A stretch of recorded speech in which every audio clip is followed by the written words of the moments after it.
Hello, good morning everyone. Magandang umaga po. Sa mga teachers na alam ko ngayon it's Saturday pero yung ating mga trabaho ay dinala na natin sa bahay dahil busy sa readings ng forms next week. Tama ba, Teacher Pau? Oo. Syempre ngayon is welcome to our GAG APAC weekend. So, the GAG APAC Weekend is a collaborative effort of Google Educators Group around the Asia Pacific region habang meron po tayong webinar hosted dito sa Pilipinas, kasabay din natin ang iba pang guro sa Asia Pacific na nakikinig din sa mga webinars sa kani-kanilang bansa. Meron po tayong webinar sa Indonesia, Malaysia, Thailand, Hong Kong, India, Japan, at South Korea. So ngayon po naka-flash sa inyong screen yung website kung saan makikita nyo po lahat ng webinars na nangyayari ngayon. So ngayong umaga po, we have the topic for this morning with Teacher Paola. Choose your own adventure through Hyperdocs. So, Teacher Pau, for your introductory, sige po. Hello, Carl. So, ayun. Hyperdocs, no? Baka meron mga tanong or mga opinions about Hyperdocs. Narinig nyo na ba yon? Or ikaw ba, Carl, narinig mo na kung anong Hyperdocs or hindi pa? Yung narinig ko siya before when I was in college pero hindi ko siya binigyan ng pinagtuunan ng pansin kasi syempre hindi ko pa naman siya gagamitin eh. Oo, 'di ba? At saka malamang hindi pa natin talaga siya maiintindihan kasi nung time natin, nung siguro nung college pa tayo, hindi talaga masyadong focus ang mga teachers when it comes to online. Talagang worksheets, 'di ba? So imagine niyo na lang, a hyperdocs is like a worksheet. So yun muna yung aking patikim bago Wow. magsimula ang ang ating session. Pa-mystery effect pala tong Hyperdocs na to, Miss Pau. Oo. Ayan. So sige, mag-start na ba ako? Yes, Ready na ba Sir tayo? Pau. Okay pa. Okay, sige. Magandang umaga po sa inyong lahat. Good morning po sa mga nanonood sa ating Facebook account, sa ating YouTube accounts. Hello po, magandang umaga. Ako po si Teacher Paula. Yesterday, actually, I also spoke about coding. But today, I'm going to be speaking about something na mas relevant, I guess, to most of the teachers, no? Which is Hyperdocs. Now, just to introduce myself ng very, very light. So, right now, I am working as the EdTech and IT Support Specialist of Cornerstone Christian Academy. Yan po ang aking designation. And then, I'm also currently taking my master's in education, majoring in IT integration in the Ateneo. And yesterday, inintroduce ko yung sarili ko. Sabi ko, actually, hindi ko gustong introduce yung sarili ko with all the credentials. But mostly, ang masasabi ko about myself is, I'm a very curious person. Mahilig ako magbasa, mahilig ako matuto ng kung ano-ano. Kaya nga, I always say that I am a part-time educator kahit na by contract full-time talaga ako. And then, pero full-time pupil talaga kasi ang dami-dami pa kailangan matutunan. Ang dami-dami pa nating pwedeng uh, matutunan from each other and also from the World Wide Web. Sige. So, meron akong tanong sa ating mga audience, ano. Na, naaalala nyo ba to? Naku, hindi ko alam kung alam to ng mga bata ngayon. Pero I don't know if naaalala nyo ba kung ano tong nandito sa aking screen. This is one of the most popular books when I was in elementary, no? Or yung iba siguro nasa high school na sila. I think even when I was in high school, sobrang popular nitong librong to. This is yung mga nakakatakot na kwento na pambata. Pero naging sikat din kasi ang Goosebumps nung araw. Because they came up with books that are what you call choose your own adventure. So, yun yung pag meron sa ilalim, yung, okay, kung nandito ka sa page na to, punta ka sa ganitong page, ito yung, pwede ka mamili kung ano yung susunod na mangyayari. Kung naaalala nyo yung ganyang libro. So, yun yung Choose Your Own Adventure. Yung i-discuss natin today is something similar. Okay, Hyperdocs. It's just that instead of having physical copies of your worksheets or your lessons, it's digital. And most of the time, it's, let's just put it this way, no, para siyang isang module, pero 2 page lang yung meron dun sa module na yun. Ang galing, di ba? So, sige, tignan natin. I-define muna natin, ano, baka kasi first time nyo lang narinig. Ano nga ba ang Hyperdocs? So, ang Hyperdocs po, actually may sariling website ito. Isa itong project ng mga colleagues natin. Teachers din po ang gumawa ng Hyperdocs. So, Hyperdocs is what we call a transformative, no, and interactive Google document. Actually, it's not necessarily have to be a Google Doc, no? Pwede naman siyang Google Slides, pwede din siyang MS Word, pwede din siyang PowerPoint. In fact, kung gumagamit po kayo ng Mac, pwede siyang Pages, pwede siyang Keynote. So, ang layunin kasi ng Hyperdocs is para mapalitan yung mga worksheets natin. Kasi, kung maaalala ninyo, ang mga teachers, meron tayong mga portfolio or meron tayong mga libro, meron tayong mga modules. Tapos normally, yung mga modules na yun, mahina ang 10 pages. Minsan mahina ang 20. 'Di ba?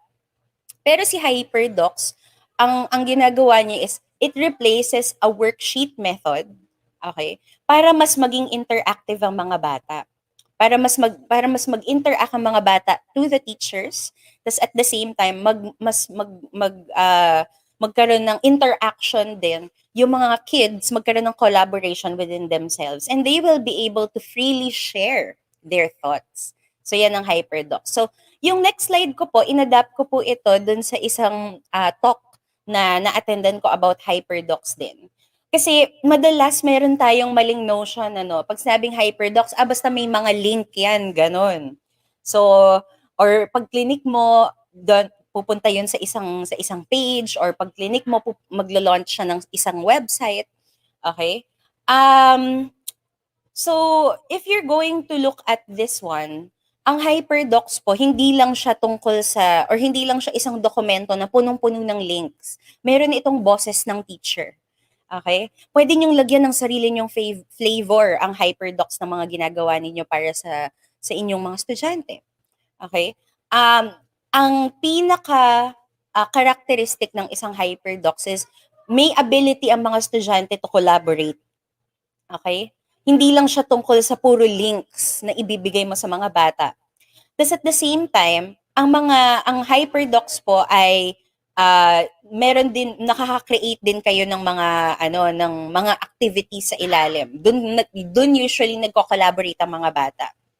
Kasi ang mga docs na merong links lang, yung tinatawag natin, katulad nito, so pakita lang natin yung previous slide, ano. Kung mapapansin niyo po dito po sa aking slide, meron po kayong makikitang naka-underline, ito po 'yon. Pag clinic ko po 'yan, it will actually launch another website. Hyperdocs na ba ito, itong dokumento na ito? Actually, by definition, hindi.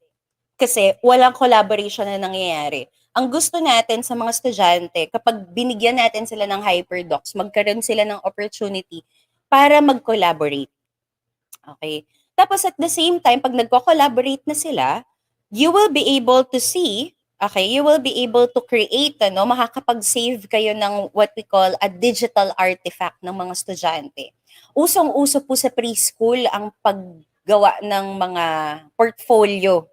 I'm pretty sure yung iba pong preschool teachers na nanonood sa atin, usong-uso yun sa inyo, hindi ba? So, pero pag tinignan niyo po yung Hyperdocs, or rather kapag gumawa tayo ng Hyperdocs, hindi natin napapansin na meron tayong ipon na digital documents ng mga outputs ng mga bata, yung collaborative activities nila, naiipon natin yon. Tapos at the same time, sa dulo ng taon, or even sa dulo lang ng quarter, kung marami na kayong Hyperdocs na nagawa sa subject ninyo, pwede ninyong i-compile yon. Pwedeng yun na po ang ipakita ninyo sa mga magulang ng bata. Alright. So, that's basically what Hyperdocs is. Hindi lang siya tungkol sa mga links, hindi lang siya listahan ng mga links. Kasi kung gano'n na rin lang, nasa ng collaboration doon, nasa ng interactivity doon, di ba? Ang gusto natin, kapag nagkaroon tayo ng Hyperdocs, masabi ng mga bata na, uy, pwede kaming makipag-usap sa isa't isa, pwede kaming mag-isip together, pwede kaming gumawa ng outputs together. Okay. So, yung sunod ko po, syempre baka itanong nyo rin sa sarili niyo, ano ba ang kayang gawin ng isang hyperdocs? Kasi kung titignan niyo po yung definition or yung introduction ng talk ko dun sa aking promotional poster. Sabi ko, kahit na ano pwede mong magawa sa hyperdocs, kahit mag-lesson planning ka, kahit na mag-ano ka,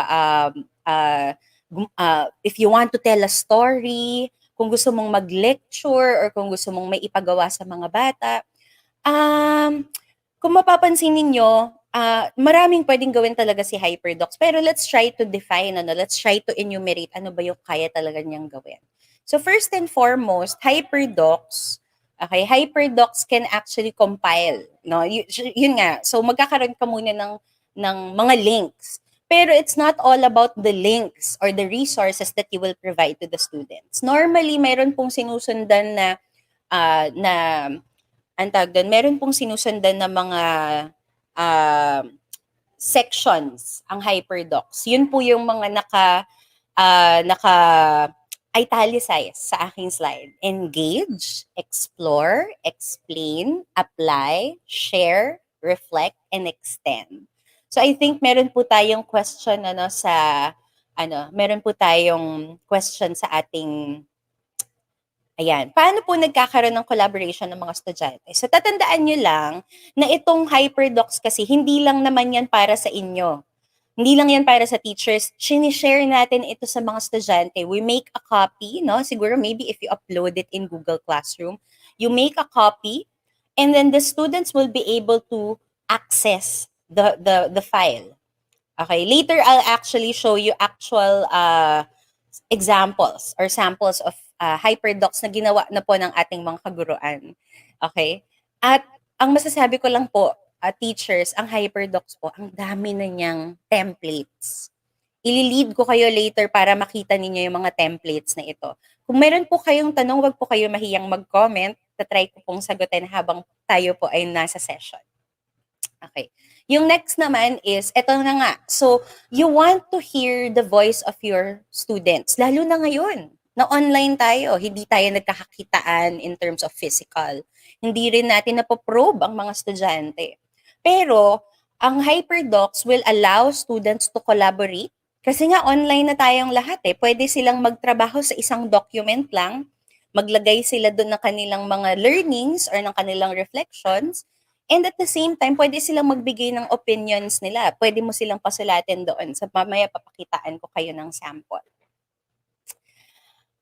A Hyperdocs can also promote critical thinking for solutions kasi ang expectation natin dito is that you provide authentic assessments or you provide authentic learning, authentic questions, real life. Yung mga itatanong natin sa kanila, mga application questions in order for the students to think. Ano ba ang pwede kong gawin tungkol dito sa lesson na to? So pwede po kayo maglagay ng mga questions and reflections tungkol sa mga documents na gagawin ninyo. Okay? At syempre, katulad natin bilang pag nagle-lesson planning po tayo, lahat ng resources na ginagamit natin is usually connected to our MELCs or to our most essential learning competencies at dun sa objective ng ating lesson. So, it's a matter also of knowing how to prepare the curricula and how to teach it. But at the same time, giving the students some liberty. Ano ba yung gusto nilang gawin? Gusto ba nilang magbasa? Gusto ba nilang manood ng video para maintindihan nila yon? Yun yung mga linked task. And then, last but not the least, Hyperdocs can create authentic, yun nga yung sinasabi ko kanina, pwede kayo magkaroon ng digital artifacts ng mga estudyante so that later on, pag nag-parent-teacher conference or kunwari, merong show and tell sa mga klase ninyo, pwede po nilang gamitin yon bilang katibayan na meron talaga silang natutunan dun sa inyong lesson. Okay. And you'll be surprised, teachers. You'll be surprised that students will actually provide very good answers, no? dun sa inyong Hyperdocs. Okay. So, before po tayo tumingin ng mga sample Hyperdocs, kasi baka iniisip niyo, so ano bang itsura ng Hyperdocs, 'di ba? Ano bang pinagkaiba niya sa isang website? Alright. So, bago po 'yon, gusto ko lang sabihin na yung mga nakikita niyo pong mga logo at saka applications or logo ng applications dito sa ating slide, yan po yung mga apps na pwede ninyong gamitin. So, syempre, ako, to save space from my own laptop, I usually use Google Docs, Sheets, and Slides kasi diretso na silang nakastore sa Google Drive. Si Peer Deck, paborito ko din for Hyperdocs kasi automatically, i-install mo lang siya as add-ons, interactive na siya. Hyperdocs na siya. Hindi mo na kailangan mag-design ng sarili mong Hyperdocs kasi si Peer Deck, meron na siyang sariling mga templates. And of course, si Google Classroom, that is also an example of a Hyperdoc. Pag nagka-create kayo ng classwork, no? Pag pinagsunod-sunod niyo siya. Pero pwede din naman kasi na gumawa kayo ng Hyperdoc sa Google Docs, tapos i-upload niyo siya sa Google Classroom. One-stop shop na lang siya. Sige, tignan natin. So, these are just some examples of what Hyperdocs are. So, tignan natin yung shapes. So, ito naman, this is an example for math. Okay. Ayan. So, kung naaalala ninyo, sabi ko sa inyo, may mga sections ang Hyperdocs. Hindi nyo po kailangang, you do not have to follow or you do not have to show all sections. Okay, ang kailangan nyo lang po dito is to make sure that your instructions to your students are clear. Make sure that, kasi that's how also we cater to our students ngayong online. Kailangan ma-feel nila na kahit na nagbabasa lang sila, they will be able to feel that you are there as their teacher. So, tingnan natin, medyo palakihin natin ng konti para makita ninyo. Alright. So, kung mapapansin ninyo, meron pong mga links, These links can actually go to a certain application. So, tulad nito, si GeoBoard. Si GeoBoard kasi yung nilink dito ni teacher pang pang Apple. Pero, I think GeoBoard app is also available for Android. So, kung meron po kayo, kung pwedeng gumamit ang mga estudyante ninyo ng mobile, why not? Di ba? Pwede din. Or kung gusto ninyong i-directa sila sa specific application, whether it's a web app or a mobile app, pwede din po. Alright. And then, you will notice na sabi niya dito, complete this worksheet handed out in class. So, yung worksheet, instead na physical or printed worksheet siya, pag clinic nyo po yan, it will actually go to another document that will allow them to answer.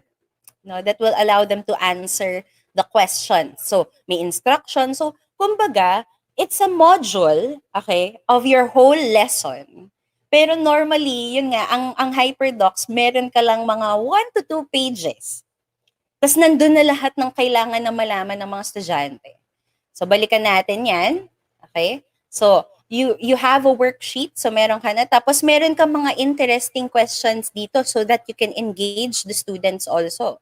So, pag natapos nila yung first 2 bullets, normally when you arrange a Hyperdoc, kailangan naka-arrange yung instructions in an orderly manner. Ito ba muna yung gagawin ng mga estudyante?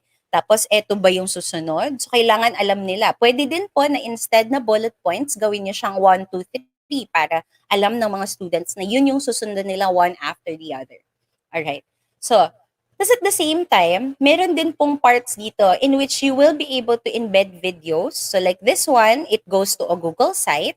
Kung nakikita niyo po sa screen ko. This one, I think, ayan, Google Sites din siya. Pwede po kayo mag-embed ng mga videos that comes from YouTube. Okay? Ayan. And then, of course, you have the application part or you have the part in which you will have to assess the students. Okay? Now, teachers, ang danger minsan ng isang Hyperdoc, iniisip natin na it will replace us as teachers. Actually, hindi po. Ako, kahit na ako ay almost 3 years na ako, 3 to 4 years na akong educational technologist, pag tinatanong po ako ng mga teachers na tinitrain ko, kung mapapalitan ba sila balang araw, ang sabi ko, well, mapapalitan kayo ng tao. Never tayo mapapalitan ng machine teachers kasi ang learning kailangan meron tayong interaction. So in between your hyperdocs, mapapansin ninyo, pwede kayong magtanungan ng tanong, pwede kayong mag-discuss, okay? Pwede kayong magkaroon ng sharing, no? Papanood, sabihin niyo sa mga estudyante ninyo, open your hyperdocs and show me, watch this video and then come back to class, i-discuss natin yung napanood ninyo. So, meron tayong mga interaction pa din. And of course, a little bit of application. So, ayan, ito may assessment. Pati yung assessment nandito na.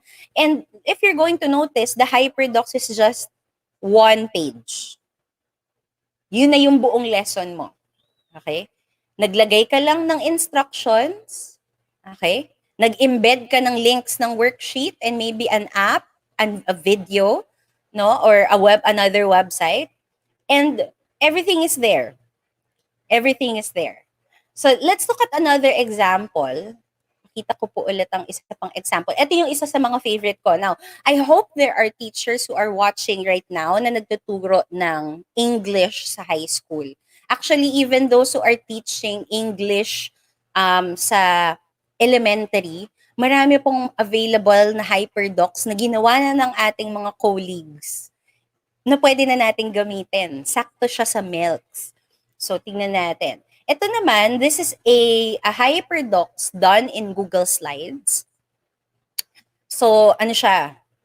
Kung isa sa reading list ng mga estudyante ninyo si William Shakespeare, Macbeth, okay, I think at some point, parang grade 9 yata, will require students to read Shakespeare. So, kung makikita ninyo, okay, hindi nila pwedeng i-edit yung slide, pero pwede nilang papuntahin sa mga susunod. So, pati yung mga essential questions na andyan na. Okay? Tapos, you will notice it does have its own table of contents. When you click this link, it will show, okay. So, ang gagamitin pala naming text ay Macbeth by William Shakespeare. Okay? So, at the same time, okay, katulad niyan. So kapag merong mga links na naka-embed, that will be helpful resources to the students. Okay? And also, of course, to you.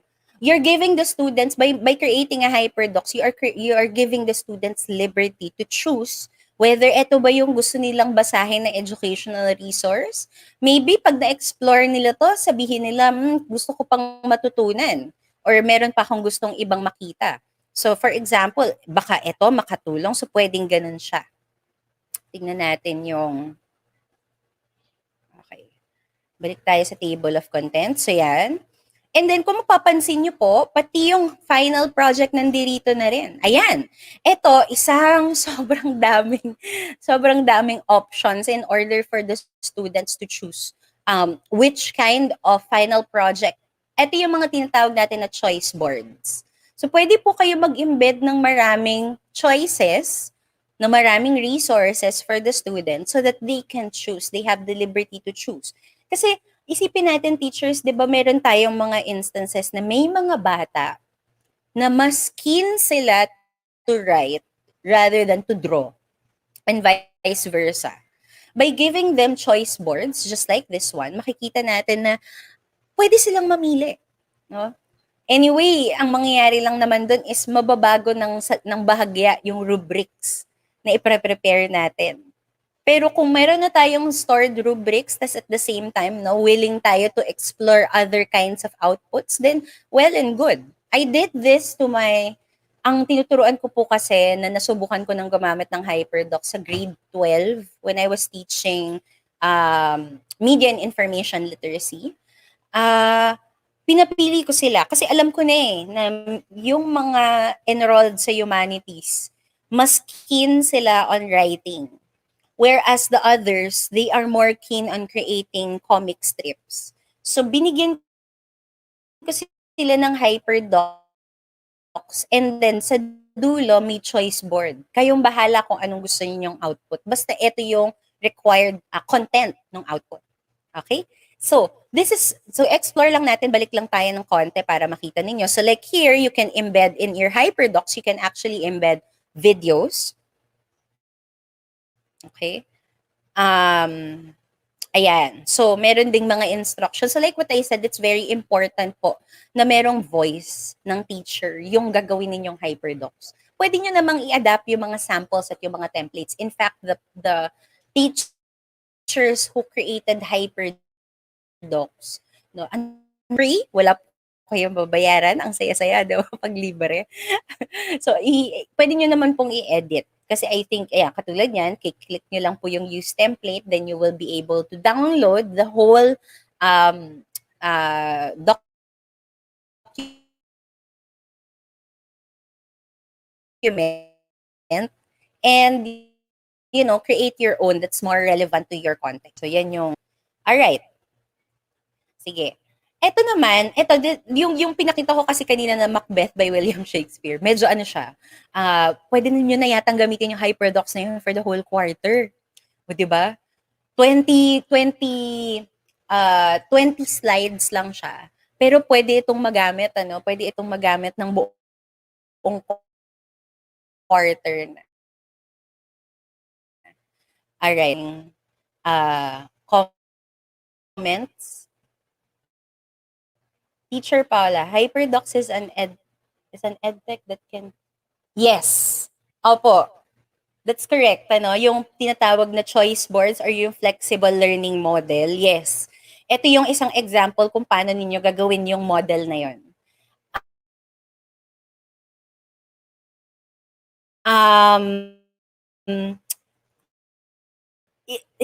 Marami po kasi docs pang ano lang siya. Ang Hyperdocs pang antag doon high school or antag doon pang adult learners.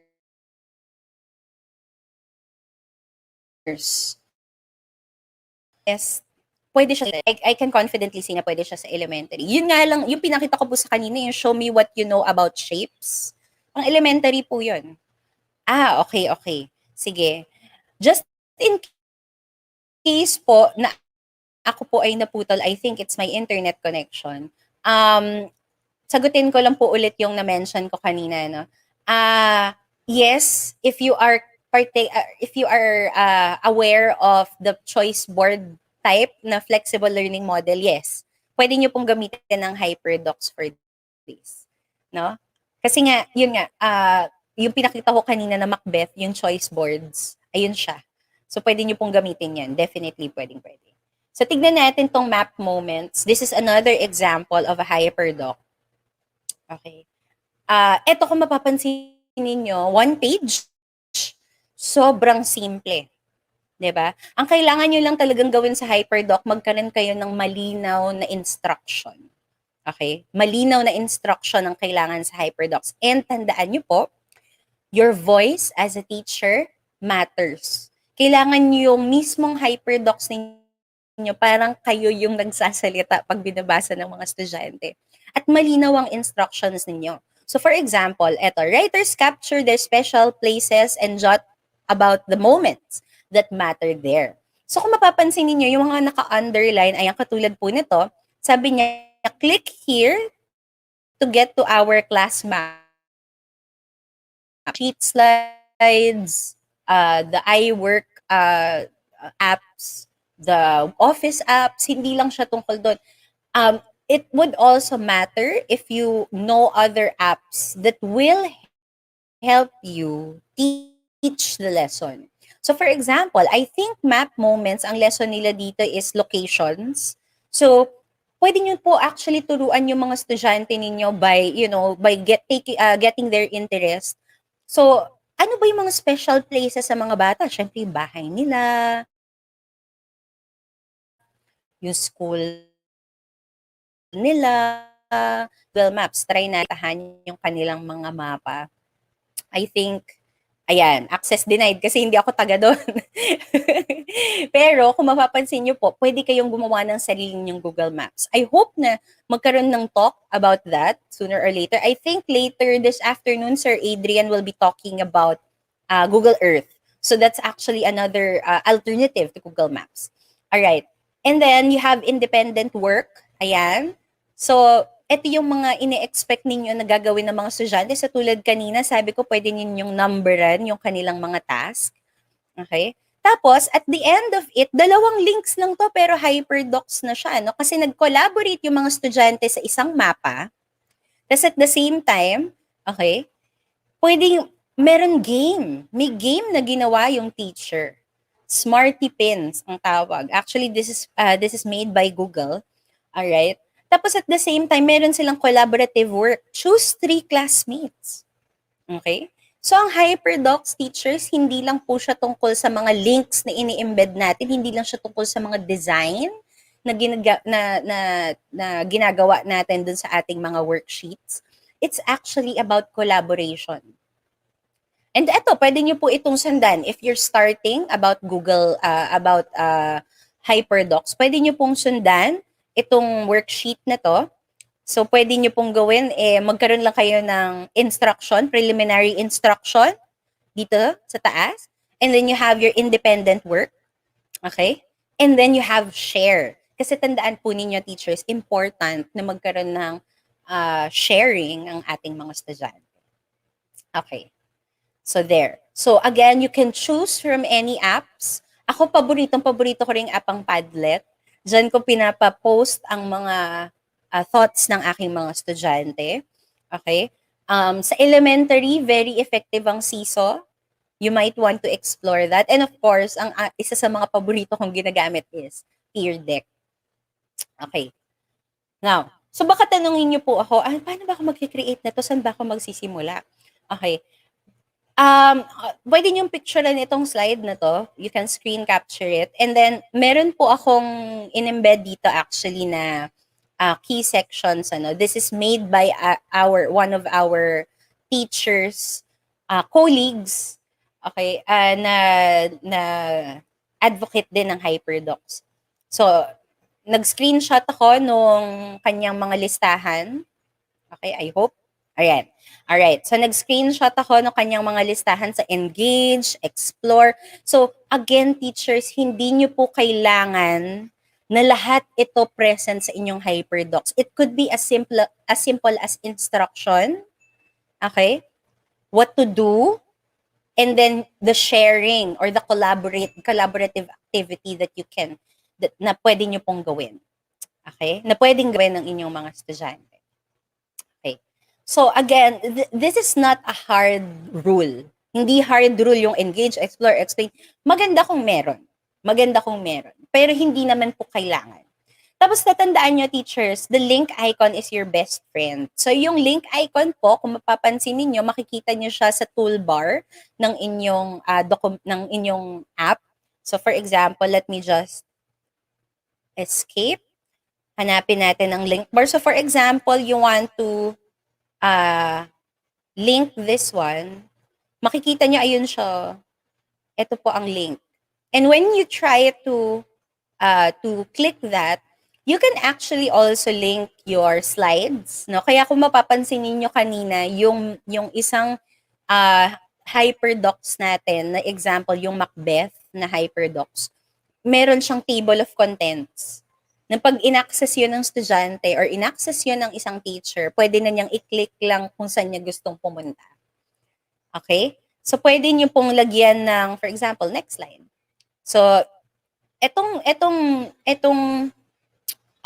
hyperlinked text na ito, pag clinic ko siya, later habang nagpe-present ako, makikita ninyo na mapupunta ako sa next slide. So, try natin siya. Okay. Ayan, okay. So, tingnan natin, Ay, sorry naman. Ayan, okay. Sige, wait lang po natin mag-load. Ayan. So, if you try to click, ito yung kanina nating nilagyan ng hyperlink. Pag clinic po natin yan, ayun, mapupunta siya sa susunod na slide. So, ganun lang kadaling gumawa ng Hyperdocs, teachers. Kailangan nyo lang po na gamitin yung link icon and also to put the correct link. Saan nyo ba gustong pumunta yung estudyante na susunod? Okay? And of course, kung mapapansin niyo yung mga hyperdocs natin kanina, marami siyang kulay, marami siyang visuals. So katulad po nung mga examples natin, I think this is another example that we can use. Okay? Yes, I agree po, Ma'am Michelle, that Hyperdocs can make lessons interactive. And yun naman talaga yung gusto natin, 'di ba? Yun yung gusto natin sa mga sa ating mga lessons for our students to be engaged. So katulad nito, ito medyo talagang sinundan niya, engage, explore, explain. Pero kung mapapansin niyo, yung instruction sobrang konti lang, hindi siya masyadong mouthful. Okay? So kung mapapansin po ninyo, let's zoom in a bit. This is a creative writing challenge, no? This is a template for creative writers or for a lesson on creative writing. You will notice po na yung umpisa niya na engage would be, it's a question. Sabi ni Snoopy, good writing is hard work. Is this true for you? Doon pa lang ang dami ng masasabi ng estudyante. You can do this part right here during your during your synchronous session. So, or pwede rin po kayong gumamit ng word cloud. So, kunwari, let's say, good writing is hard work. Is this true for you? Pwede kayong mag-link dito ng maybe a Mentimeter or maybe a Padlet to answer this question, or maybe a word cloud, no, para at least magbigay ng words yung mga estudyante to answer the question. Engaging yon, no? That's actually very engaging. And then you also have explore. So kung mapapansin niyo dito, nag-link siya ng external na app. So Storybird. Okay? So this is actually a website in which you can use in order for students to tell a story. Ganun kagaganda yung mga apps natin ngayon. Teachers, ang dami-dami. I cannot even begin to give you a lot of list, no? If you're, ayan. So, kunwari, eto. May English to eh. Taga. Ayan. So, there. So, you can actually sign up for this and then, pwede nyo po itong gamitin. So, ito yung ginamit ni creative writing template, no? Yung template ng creative writing. And then, from there, pwede pong i-share ng mga estudyante yung work nila so that others can read it. Collaboration yun. Pwedeng mag-critique yung ibang students dun sa gawa ng isang estudyante. And then, pwede kayong mag-explain. Then you can also start writing, Pwede na kayo magsimulang magsulat. Dun sa explain na part, teachers, normally this is reinforcement of what you want the students to do. Reinforcement of your instructions. And then from there, you let the students apply your lesson. Okay, you let the students apply your lesson. Isang material lang po ang tinitignan nila. Hyperdocs lang. Yung Hyperdocs lang po na ginawa ninyo yung tinitignan nila. And what? This creative writing challenge is 2 pages. That's it. Okay? Gumagamit din tayo, pwede din tayong mag-sharing or pwede din tayong mag-assess using Google Forms. I think the next talk after me is Miss Moni. I can see her in the comment section. Hello po, good morning, Miss Moni. And you can let the students answer maybe an objective type test. Yung objective type test nandito na din. I-click na lang nila. Pwede silang magkaroon ng reflection. Kung gusto niyo yung reflection is via discussion during synchronous session, pwede din. Or pag meron silang kopya ng sarili nilang Hyperdocs, pwede nilang palitan po ito. Pwede silang mag-type dito ng sarili nilang reflection. Okay? So, that's something, And then, of course, you have extend. Ito yung isa sa mga favorite ko kahit extra lang siya sa Hyperdocs. Kasi, one thing that you want your students to know is that there is an application in real life. Pwede nila itong magamit kahit natapos na sila sa klase mo. So, dito mo pwedeng ilagay, i-link mo sila, saan ba pwedeng mag-publish since creative writing ito, this is a creative writing, what you call this, creative writing template. Why not, yung extended learning nila, tell them where they can publish their writing. Okay? We have students who are very keen on writing stories. Mga nagsusulat ng fan fiction, mga nagsusulat ng ng mga novela, ng mga poems. So, pwede mo silang i-lead dun sa extend portion or dun sa section ng extend. Pwede mo silang sabihin na dito ka pwedeng mag-publish. Okay? This is not required, again, but this is an extra so that your students will know where to go when, when they're on their own, when they're independent. So again, teachers, how do you create a hyperdoc? All you have to do is to mind the sections. If you don't want to put all the sections, that's fine. Put the sections that are relevant to your context. And the link icon is going to be your best friend because that is where you're going to put one link to the other. Okay? And then, of course, decorate your own hyperdocs. Okay. Now, teachers, ang tanong lang naman dito is saan po ba ako makakakuha ng template at sample? Saan po ba ako makakakuha ng I want to learn more about Hyperdocs. There is a website. Okay, there is a website called hyperdocs.co. Okay, hyperdocs.co. So pwede natin siyang puntahan. Try natin. Hyperdocs.co. Yes. I think nasa ano na rin siya, nasa chat na rin siya. So sige, I think it's still loading. But you will be able to actually use yung mga pwede po ninyong gamitin yung mga actually itong mga links na nandito galing siya dito sa Hyperdocs Academy. Ayan. Okay. So sa hyperdocs.co, this is the Hyperdocs Academy. This is where you can search lessons, find template samples of Hyperdocs.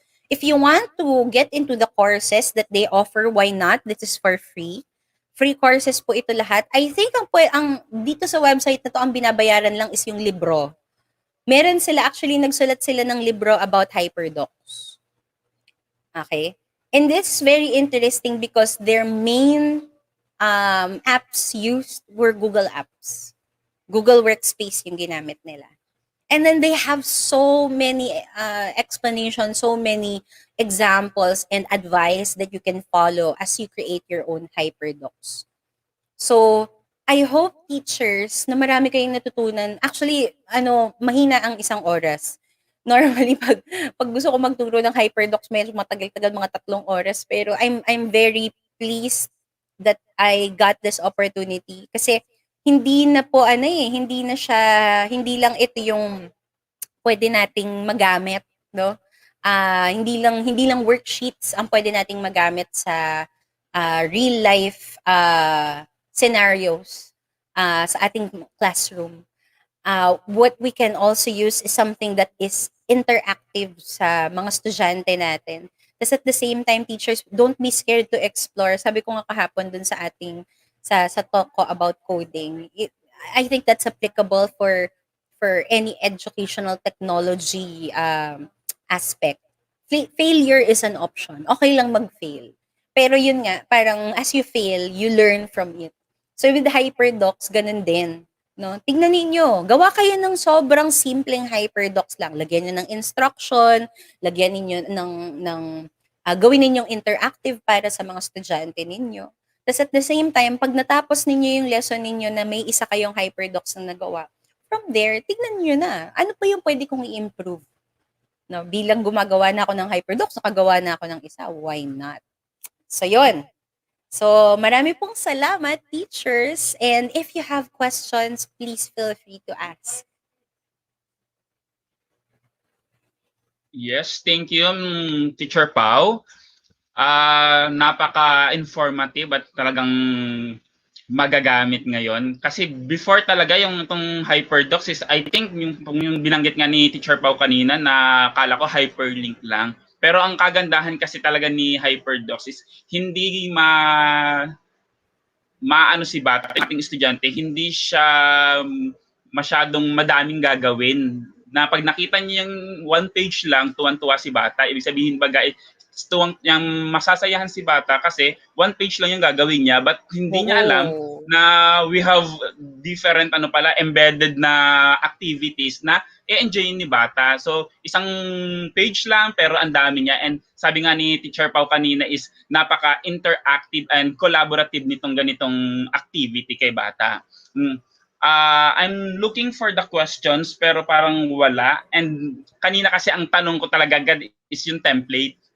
Siyempre, mas maganda, Teacher Pau, yung paano yung ating template kasi syempre we have different ages ng bata, at ang bata iba din kasi yung gusto niyang nakikita. Syempre from elementary iba yung kanyang more on ang kanyang activities, and yung features ng kanyang iyong page is dapat ay lively. Unlike naman sa mga higher level na, di ba, Teacher Pau, medyo more on siya dapat, tama ba ako, yung more on parang formal pero interactive pa rin, yung hindi maboboard si bata. Yes.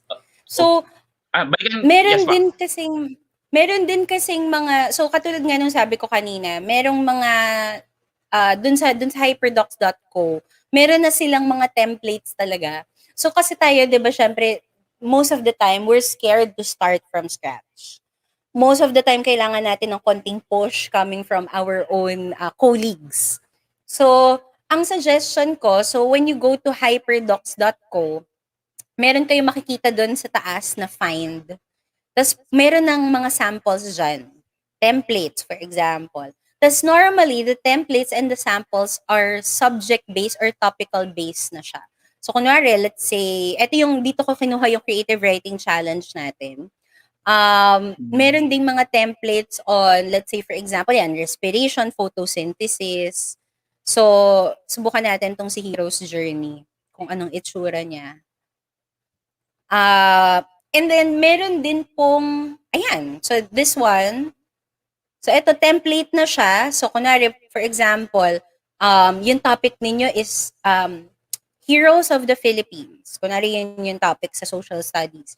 And maybe you can invite, parang, pwede ninyong lagyan ng mga links dito, let's say, videos of real-life people who are heroes, no?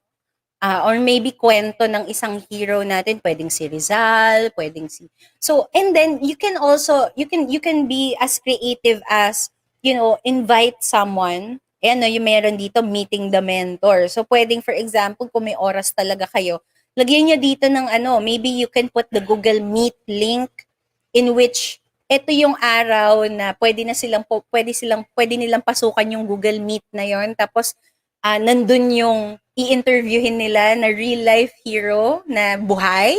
So something like that. You can actually be as creative and mas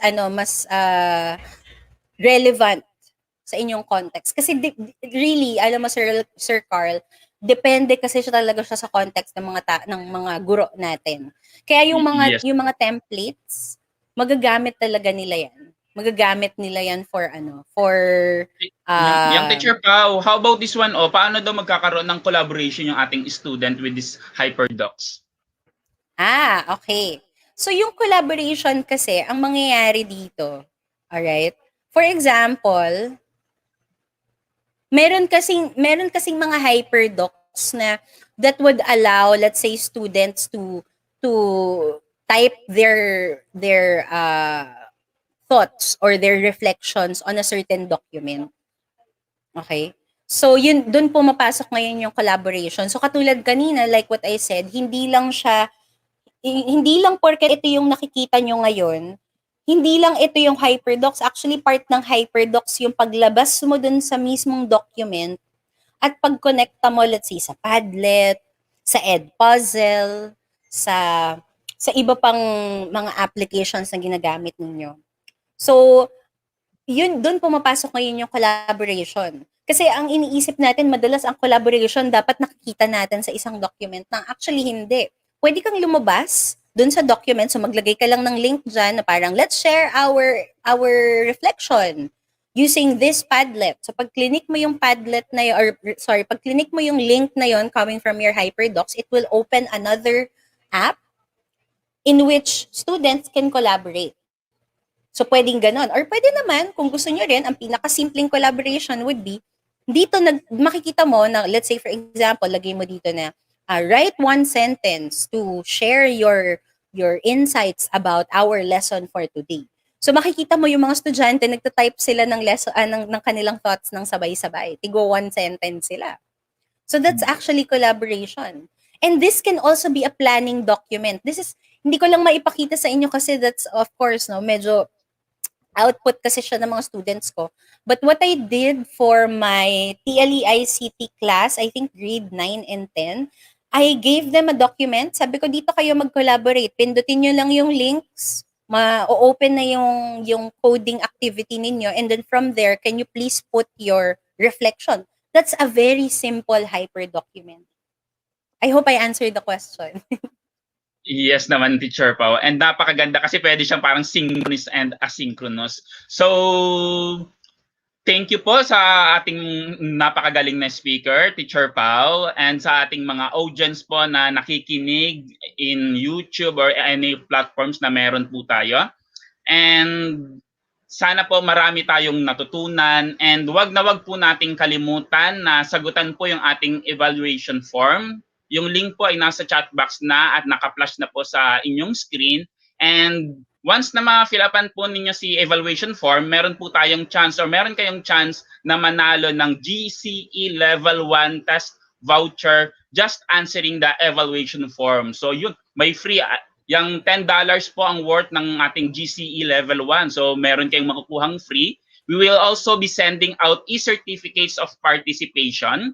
We will announce the winners on Sunday during the weekend. So kailangan po is don't forget yung ating link na i-fill upan po natin for the evaluation, and it will help our speakers also para ma-improve o kung may improve pa. Kasi I think Teacher Pao is super very good na po and super dami nating natutunan. Napaka-timely and relevant itong topic na to. And don't forget po, after this session po, we have next topic po ng GEG po ng e-forms natin yan by Dr.